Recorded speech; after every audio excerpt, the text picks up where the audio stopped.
Hey Corey, how's it going today? Hey, good. How are you? I'm pretty good. Good. Very well today. So I'm really excited about our topic today. I know when we were doing a little prep, kind of getting ready for it and to decide what all it's going to entail. I think it brought on an interesting discussion within the discussion, if you want to say it that way. So for everyone joining us, we are going to talk about the warm-up today. And now our specific title that we landed on was actually Essential Warm-Up Strategies to Maximize Performance. And really that should be the goal, I think, of a warm-up is to maximize performance, whether that is athletic performance or whether you are, working toward hypertrophy, some type of rehab, whatever you're doing, in general, I'll say that should be kind of the goal of the warm-up. Now for the audience, we are going to discuss multiple strategies, and we'll give some specific examples of things that you might be able to work into your warm-up, whether you're a coach leading the workout or if you're, a person prepping to do the workout. Now, again, one thing I found interesting when we were talking about this is that there isn't one perfect way to go about your warm-up. And I think that really mimics kind of what your workout or what your training should look like. Now, if we're talking about athletes versus Gen Pop, I think some of those warm-up and training sessions probably are going to look a little different. But if we're talking about athletes with, kind of working off of the same schedule, that will look a little more similar, even though you don't want their specific training to be cookie cutter, and that could be a whole different topic in itself. But again, the bottom line is there are multiple perspectives. So for the coaches and everyone else, these are strategies to consider, and hopefully you can take some of these ideas and implement them into your programming in whatever way works best for you or your client. Right. So, yeah. For some that takes up about 10 to 15 minutes. There's a lot of nuance to the starting, like setting, type of athlete, what you're doing in your session. So yeah, there's actually quite a few considerations here, and I think as professionals, it's easy to really get caught up in a lot of it and almost go overboard, so to speak, or think like, we kind of go down the rabbit hole of the intricacies, and then our athletes or our clients might sometimes just get a little like eyes glaze over and they're like, how long is this going to take?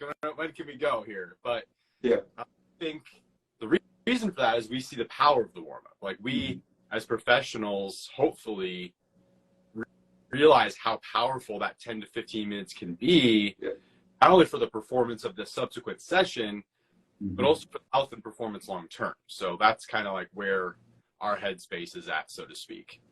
Yeah, and you mentioned like someone, whether it's an athlete or a Gen Pop client, they might kind of glaze over after a while and say like you just said, like, how long is this going to take? Now from my experience, and I think this is where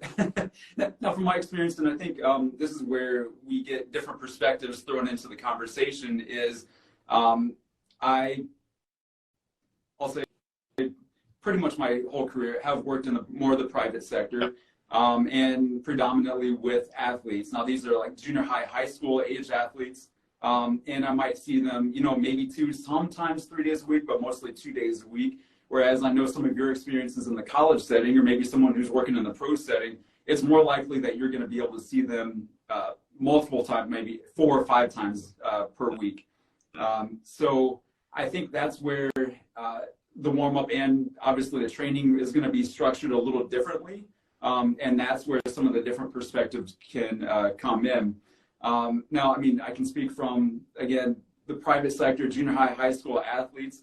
I do have them go through a warm-up that generally lasts about 10 to 15 minutes. Some of them, like you said, totally get it. They're totally on board. They realize the importance of it. Whereas, I can get the sense that some of them, like after a while, they're kind of like, God, can't we just get to our workout? Like they're completely over the warm-up.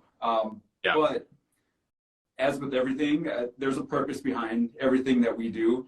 And rather than looking at this as a way of, increasing their body temperature, getting their muscles warmed up or loose, which is happening, I look at it as more of movement prep. So if you're thinking of someone maybe between, I don't know, average age 11 all the way up to 18 years old, they're still kind of trying to figure out like how their body's moving, like how to get their body to move more efficiently. And that's why I go about my warm up the way that I do. Now, I guess I can give specific examples of what that warm up will look like. To be honest, I don't spend a lot of time with, static stretching right before, because we're trying to, maximize our time, get as much in as we can. So everything is considered more of a dynamic warm up where we are on the turf. I take them through, different lunge variations, forward lunges, backward lunges, lateral lunges. We'll go into, inchworms. We'll go into, like we kind of call them Spider-Man crawls, but it's really the greatest stretch, world's greatest stretch, kind of in a crawling fashion. We'll go to like your monster walks. We'll gradually progress into more movement as far as like butt kickers, high knee runs, get them to back pedal. Again, getting them to move in all different directions. And the way I see this, if they are doing this 2 times per week, that's about 8 times per month. And they are working on their movement patterns over time and helping them become more efficient. And really that kind of eliminates things that we have to do later in the workout. So if we're getting them to, work in all different directions and work on those specific movement patterns, that's less that we have to do once we get into their actual workout. So that's kind of the perspective that I go from. But I know some coaches might do it a little differently.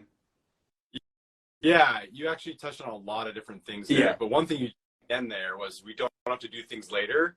Right. And where we're thinking about overall performance, it can be a gap filler. Yeah. Like if you are limited on time and maybe there are movement you just don't hit. Yeah.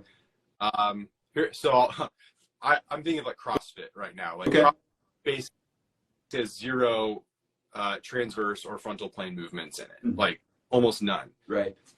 We probably want to add a little bit of that in just for general health and like getting your body moving in different ways. So there you go in the warm up. Let's get at least like some lateral lunges or lateral squats or reverse lunge or like rotational reverse lunge, stuff like that. But it can be for athletes. If you have a 2 days a week at 60 minutes a session, that's not a whole lot of time. Right.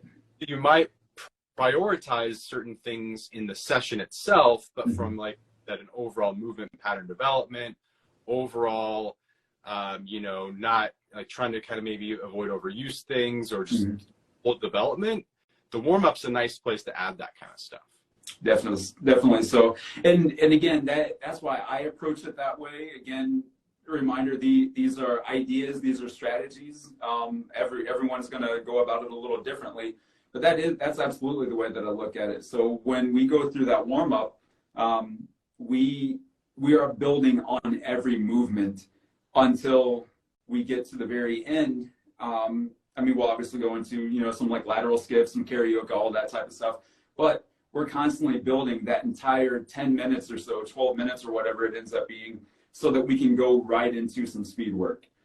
So the entire process is a build over time so that we can get into their speed work. After we get a little bit of speed work done, then they can go into their power phase where they might be doing anything specific to their workout, whether they're doing box jumps or what they're working on cleans, or they're working on some medicine ball power movements. Some core work might be in that specific box there. So it's really 10 to 15 minutes sounds like a long time, but it really is a time-saving strategy in terms of the way that the rest of the workout is structured. Yeah, because you went through a lot, right? So I think that sometimes we have all these areas we want to hit, and it can easily get just a little much. Yep. So I guess one thing I'll add here, as far as we're looking at efficiency, we're looking at maximizing performance. There's 2 things that I would think make a big impact. Number one, if you know what you're doing, if you have a plan, it's a lot easier to prep for it. Right. Like you said, you're going into a speed session Or like if you use the CrossFit example, if you know what movement patterns or movements you're going to do for the day, which you like, you know, this isn't something where you just show up and then you kind of on the fly decide. That's very inefficient. So Right. having a plan and knowing what you're going to do is like the first step in knowing how to structure the warm up. Yeah. Then the second part of this is starting to view the warm up as not just a let's raise core temp, let's get loose time. The more that you can view the warm up as a skill building opportunity, the better. Right. Because it's more intentional. Like you're building the skill of whatever, XYZ, whether that's linear sprinting technique, you're building the skill of change of direction, you're building the skill of if your power movement is a power clean, are you working on the skill of that, whether that be actually with the barbell, or maybe something even a little more indirect, like just practicing getting into a triple position very quickly in the warm-up. That would transfer to a power clean. Right.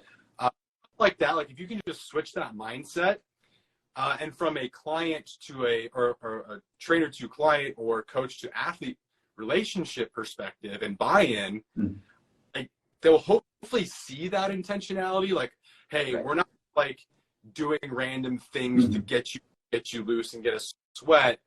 The things we're doing now are directly correlated and directly tied to what you need to do either in the session or what you need to do as an athlete. Yes. So through this, yes, I'm getting you warm, I'm getting you loose, I'm preparing the proper tissues and joints and all that stuff, but I'm making you better athlete or more skilled in the things that you're about to do. That is like one of the best things you can do because it frames. I like some of your perspective that we were talking about earlier about how, so again, I'm used to training in that model of, 2 days per week. That's all that I see them. And you gave some examples of maybe in the college or collegiate setting where you do get to spend a little more time with them in terms of number of days per week. So again, those workouts, those training sessions are going to be split up a little differently. And you mentioned some specific things, say like you are specifically working on upper body one day, how you took them through specifically, kind of warming up the chest, warming up the shoulders, and making that a little more specific.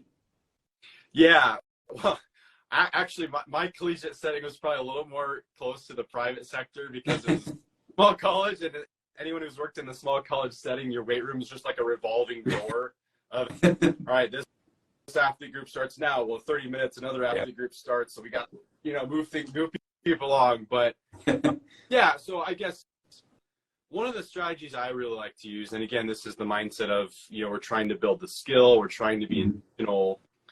And it does work a little bit better if you do have a little more of a focus. Like my training athletes, my sessions tend to be more or less total body, meaning every session, upper body and lower body elements and things like that. But, for maybe more of a strength sport athlete, bodybuilder, power lifter, or if you structure your training more as an upper lower split, strategy I really like to use that I call clustering. Okay. It's not cluster sets in the standpoint of, with intra-set rests. This is meaning it's not a pair set. There's more than two things. So it could be like a tri-set, or if you wanted to add more exercise, you could, but then we're maybe a little too inefficient, spending too much time doing the things you maybe don't need to do. The idea of clustering is as your body warms up, as you prep your body, you are going to work on the skill of the movement you're prepping for, number one, as you warm up, and then pair that with movements that further improve your prep and the skill of the movement. So they're all synergistic. So let's use bench press as an example. Okay. So you're getting ready to bench for your bodybuilding day, or maybe you're a power lifter. My suggestion would be, as you're warming up with the light weights, don't just bench press. Choose a variation of bench press that improves your skill at the movement. Right. So things like pause bench. Okay. So you're working on positioning. You're working on are your wrists and elbows stacked at the chest? Are you hitting the chest at the proper spot? the additional benefit of that is as you get a little bit heavier in the weights, not heavy, just heavier. So like just weight. If you're a week off the chest, that's naturally going to bring up potentially a weak point. So like, that's just, again, a mindset shift of like, oh yeah, I'm not just going to like warm up by pumping out reps. I'm going to warm up by choosing a variation. Like I said, pause bench at the chest, or I like 1.5 reps, and you can just choose where you repeat that half rep. If you're like weak on top, repeat the top. If you're weak on bottom, repeat the bottom, repeat the bottom. That's like your warm up. And then as it gets heavier, you switch to whatever main variation you're going to do for the day. Now, in between those sets, choose a mobility exercise and a stability or activation. Right. Something that's going to be a little more intense to prep the same joints and tissues. Okay. So for bench press, we might want to work on thoracic extension. All right. So maybe to pair that with, so yeah. Oh, good question in the comments. Nervous system. We'll get to that in a little bit. Important aspect. Actually, I'll use that in this example too. Okay. So you could do thoracic extension. So you could do foam roller, just like laying back on the foam roller. You could do like cat cow, cat camel, happy cat, angry cat, where you're just working on moving the spine through flexion and extension. And then you could pair that with something like a physio ball push away, where your elbows physio ball, you're pushing the physio ball away to get some scapular stability, serratus anterior work, things like that. All things are needed for the bench. And you just work that until you're pretty warmed up. Now, if you wanted to add in like a specific like nervous system, let's get going, let's fire things up, you might replace the physio ball push away with a clap push up or a plyo push up. Right. Or maybe even like a medicine ball chest pass variation as you get more warmed up to give like more potentiation effect. And I mean, you're doing that as you warm up. This is not a separate thing. So like, yeah, do your general stuff, get loose for like 2 or 3 minutes, and then dive right into the skill of the day. Okay. And I think while you were just talking about that, it made me think about my own programming for my athletes, and kind of we go through that dynamic warm up, but then I do get more individualized with them, with each athlete, based on what their workout's going to be. So for example, right now I have some girls that are doing heavy trap bar deadlift.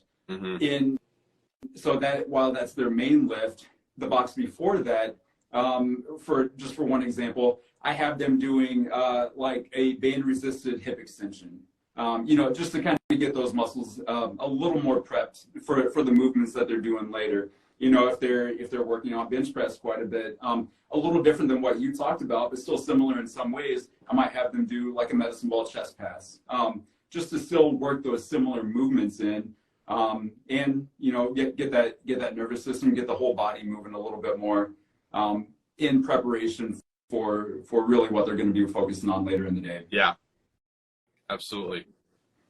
All right. So I think this kind of goes into, maybe if we're talking, so you mentioned, maybe a power athlete or someone working in hypertrophy. I mean, we can also talk about special populations. I have some older clients too that might have, shoulder issues or hip issues, different things that they're working on. And this is just from wear and tear over time. And for their warm up, now some of them are good about coming in and they love to jump on the treadmill and kind of get loosened up that way.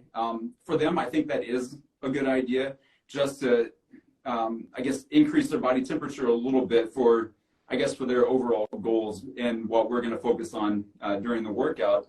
But for some of them, I mean, I'll have them doing like some very specific, band work to work on their shoulders, specific stretches, some, mini band work to focus a little more on their hips or knees, things like that. And I think that speaks to your point of being very specific of the person's goals in terms of what they're going to be working on for the rest of the session. Yeah. So. Yeah. I think this would be a good time to mention our book called The Warm Up. Right. by Ian Jeffries, and you know, if anyone's familiar with Ian's work or the book, he has a specific system. It's actually kind of a cool acronym called RAMP, RP, that stands for Raise, Activate, Mobilize, Potentiate. Right. And that's the order of how you would do things to get yourself ready. So you mentioned raise, jump on the treadmill.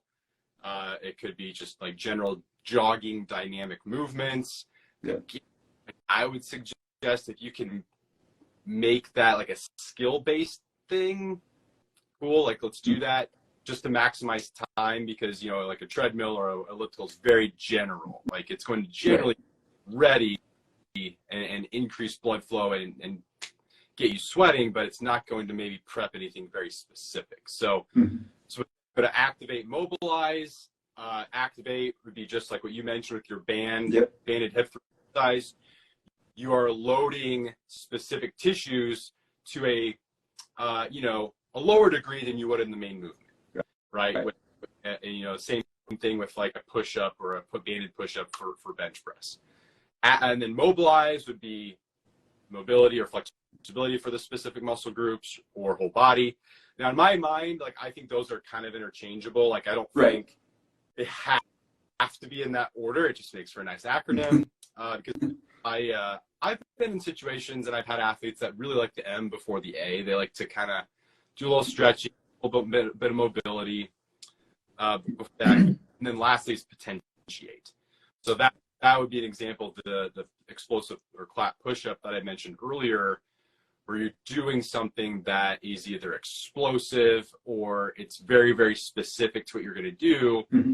You're a barbell athlete, like a powerlifter or a bodybuilder or Olympic weightlifter, that's you getting your specific barbell movement. Right. So your that's in your things like that, I think can be used as the potentiate. So that's a nice thing. I mean, I think any warm-up has those things anyway, but that gives you like a system to it.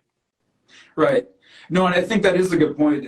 It's an excellent idea, and I think that kind of speaks to that idea of progressing through your warm-up. I mean, we like to think of progressing through our like actual, I don't want to say training session, our actual like lift portion of our workout, but there is a lot to the idea of, you know, maybe starting a little more generally and kind of ramping up, kind of, you know, getting more specific as you go.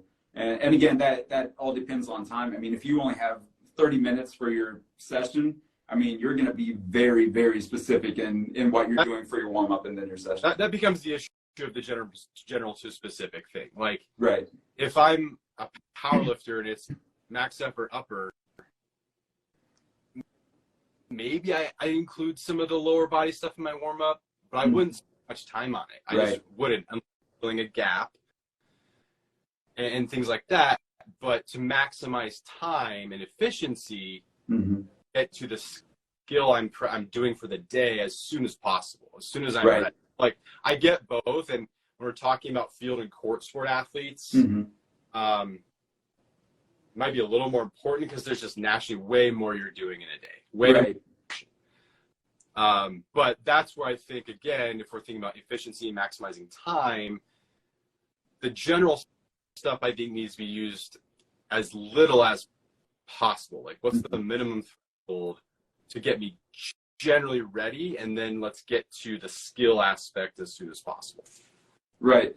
I work with a guy, another trainer, that he's a power lifter, and he would probably laugh me out of the room if I tried to suggest doing that full dynamic warm up, because for his specific goals, he honestly, he doesn't care. I mean, and he would probably be blunt with you and telling you that.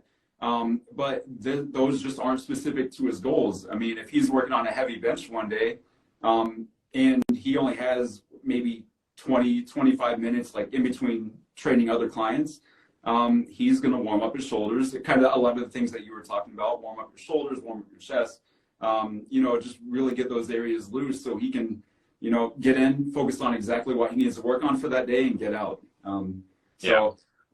And I think, I mean, we had another trainer talk earlier in the year about, you know, time-saving workout strategies. I mean, really, I mean, this kind of goes along the same lines. Like, if you're limited on time, you need to get really specific with your warm-up so that you can prep for exactly what you need, so that you're not wasting time. And I think that this could go off on a completely other topic or conversation, but I think that's one of the hangups of a lot of people when they say they don't have time to work out.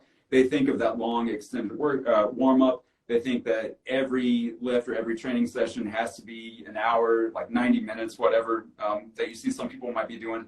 And that's really not the case. Like if you know your goals and if you know your plan, you can get very specific and get your work done, and then get on with the rest of your day.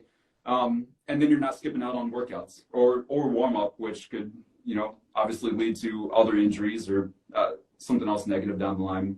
100%. Yeah, and that's where it highlights having a plan if at all possible, being intentional, being targeted if you can. I would say like the times where maybe the harder ones are field and court sport athletes. I would right. say, like when I would prep for athletes for like agility, like change of direction and agility, because there's just so much potential for them to have to do something that it was hard to like kind of like just like get like nail things down and get cut the fat, so to speak, as far as from the fat as not throwing too many things in there, but making sure that my athletes were ready for basically like a little more chaotic type stuff. Right. But I think the principles would still hold to a degree of, try to work on the skill of something as you increase your body temp and as you prep the tissue. So in those instances, our like initial raise would actually be, oh man, I want to say the movement patterns they would maybe need to do. So we very, very like controlled. The instruction I would give is at their pace. We would do things like crossover runs. We would do zigzag runs. We would do stuff like that, like in open space. I know I can't predict every movement pattern and everything they're going to do, but that was, so rather than kind of the general stuff of like skipping or shuffling, I try to get their body doing things that they would eventually need to do. And then I would actually pair them with somebody and do that. So they might do, like if you and I were partners, zigzag runs down the field, and you would try to stay with me within 2 yards. So you would, so we'd do that. We'd start controlled. We'd start, hey, this is a warm up, but to me, that's more time efficient. And I'm working on the skill of cutting. You're working on the skill of reading and reacting, and then we switch. And that's in the warm up. So we've already got work done with agility, and you can do that with whatever. You can do it with shuffling. You can do that with backpedaling, whatever it is. That's an example. But we would do that almost right away to just, again, maximize time and just even like getting closer to the skill we're going to do for the day. Yep. I think that's a good point of, or I guess the idea of, so for example, we have some groups that come into our facility that, they're really young kids, and, they're just there to kind of get the experience, get familiar with the gym setting, learn how to work out safely. But at the same time, they're young. So what you end up doing with them is kind of playing games. Like you play tag, you do the chase drill, the specific names escaping me, but where like two athletes will be laying down on the floor on their chest, one behind one another, and you clap or say go, and they get up. The person behind tries to catch up to the person in front. And maybe when we're speaking with athletic populations, honestly, like maybe that's a better route to go when prepping them for their workout, because like you just mentioned, you get in that agility, you get in that speed work, you get in that cognitive aspect that you really need to work on too, and just kind of thinking, not anticipating but reacting. So that's an excellent way, I think, that maybe a lot more people should go with, and just kind of having fun with it, play some games, just get them moving a little bit instead of more of a structured warm up. Yeah, I think some games like that are amazing. And again, this is a I guess pretty specific to an athletic population. But if you're a boot camp instructor, if you're a, fitness instructor, that kind of setting, that is a great way to mix it up. Yep. Them like games, things like that get people, honestly, from a nervous system perspective, that might fire a CNS perspective more than any potentiation complex you can come up with. Mm-hmm.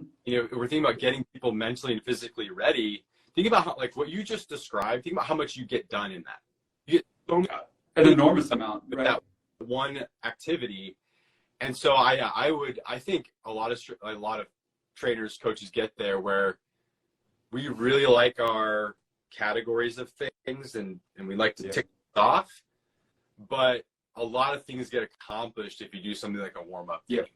You take care of a lot of movement patterns. You take care of like definitely getting their core temp up and whatnot. Now, like you have to, at your discretion, how much you need to prep for that. That's at the coach's discretion. I know some coaches that start with it right away, like that first thing. So like one thing I used to do, and I have to give my friend Ken Clark and Corey Waltz this credit here because I didn't think of it. For a lot of our speed sessions, more linear, both of them, I guess, we would play chase, rock, paper, scissors. Okay, yeah. So who and I were partners, we'd play rock, paper, scissors, and whoever lost had to run away 10 yards. Yep. And then they would need to be chased. The other person would try to chase them and catch them. Okay, yeah. So like, yes, from a skill aspect, you could say it's like a turn and run or like an acceleration for one person.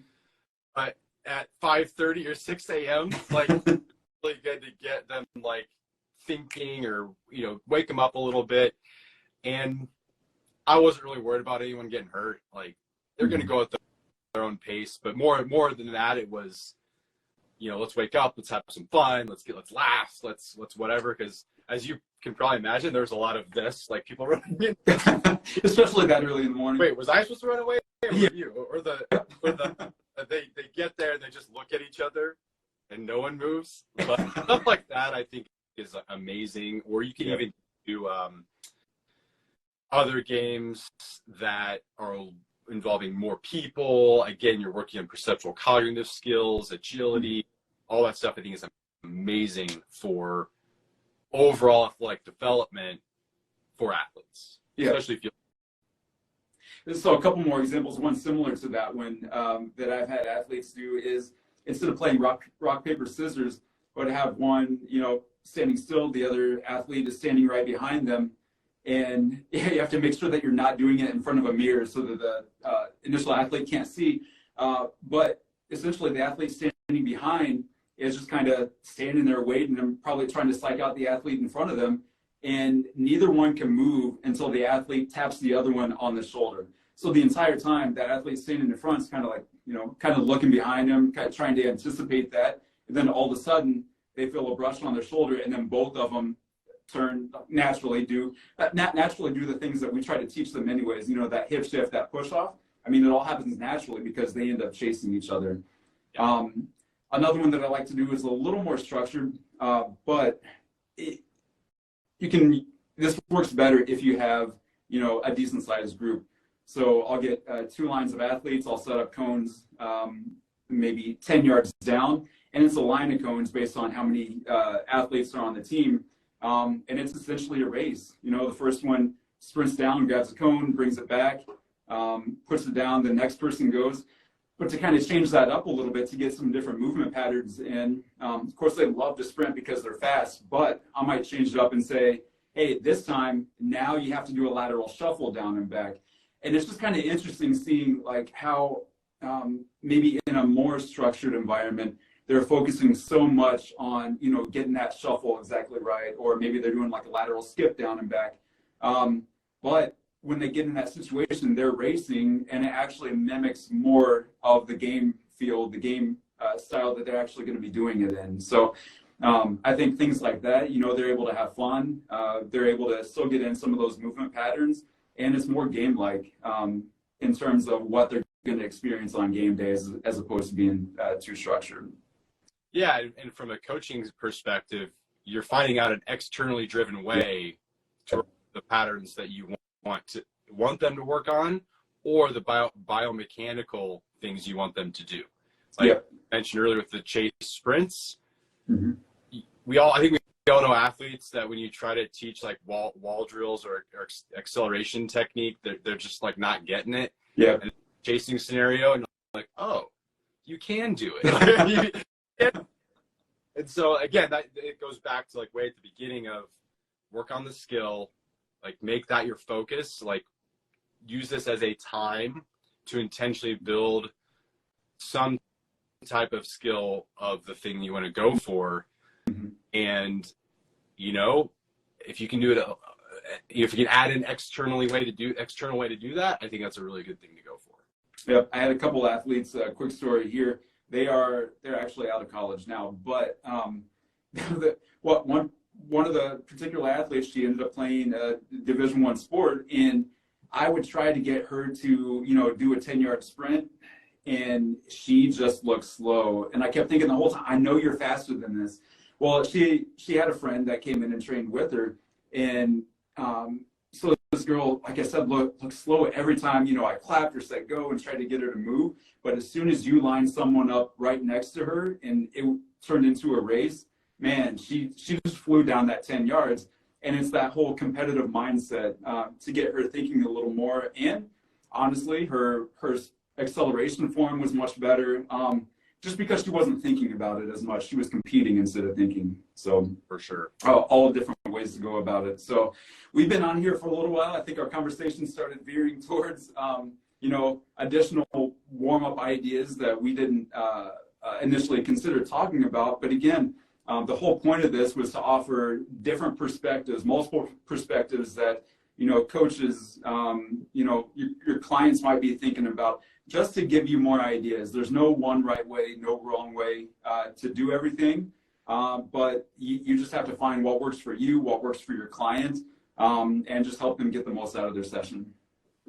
So I don't know if you have anything else to add to that, but you know, I guess just kind of going back to the, you know, what are the essential strategies? Yep. I think that's ultimately, I mean, hopefully clear about what we're trying to say here is, you know, if you gear it towards the plan of the day and or the client or the athlete, mm-hmm. and you have a shift in mindset of this is just a get warm period of time, this is just like a get loose period of time, mm-hmm. and you switch that to what skill am I enhancing, or what quality am I enhancing, whether that's a specific mobility quality, whatever it is, that combination is going to lead you to the things you need to do.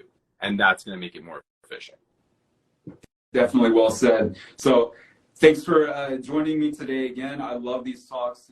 Again, for everyone listening, we do try to have one every month. So look for those, look for the one coming up next month. We'll have a topic for you soon. But again, thanks for listening. Hope you got some great ideas from this, and have a good rest of your day. All right. Thanks, everybody.